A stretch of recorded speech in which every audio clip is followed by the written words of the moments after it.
Alors, en tant que journaliste, je rencontre des personnes, je suis en plateau, je fais des reportages, je fais des interviews, je vais sur le terrain. C'est l'essence même de ce métier, c'est échanger, c'est discuter, c'est communiquer. Communiquer avec des masques, communiquer avec une certaine distance. On se pose encore la question. Cependant, je pense que cela permet à mon métier certainement d'évoluer. Comme on a eu une révolution avec Internet, où on pensait que Internet allait venir nous prendre notre travail, je pense que cette pandémie aujourd'hui, certainement va nous apprendre à travailler d'une autre façon. C'est une évolution sociologique de la profession. Je trouve qu'on a beaucoup agité la peur pendant 55 jours.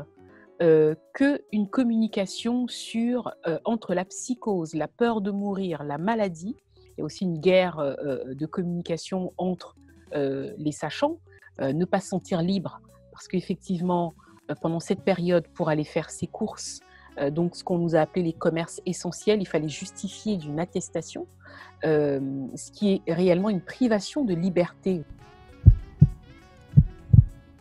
Effet pangolin, effet boomerang, point d'interrogation. Ça dépend avec qui.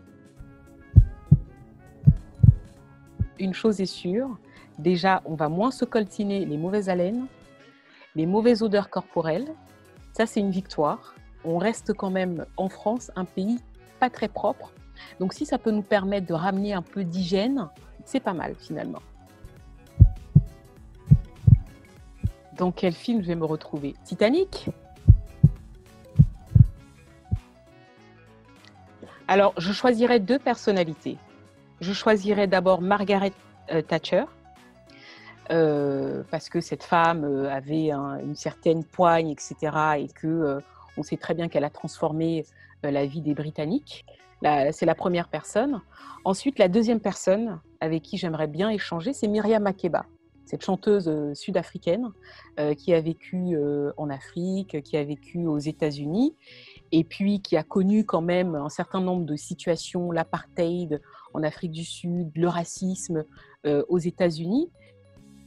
Finalement, on est tous égaux avec cette pandémie. On se retrouve tous au même niveau, on est tous confrontés à un confinement, couvre-feu, quel que soit le nom que l'on donne à cela. En tout cas, on met de la distance entre nous. Je serais une Black Panthers. Vider systématiquement mon ordinateur. J'ai pensé à avoir un potager. J'y ai pensé. Moi qui ne jardine pas du tout, je me suis dit, bon bah, peut-être que c'est le moment là de s'intéresser au jardinage. On n'est toujours pas sorti du contexte, donc je me laisse encore un peu de temps.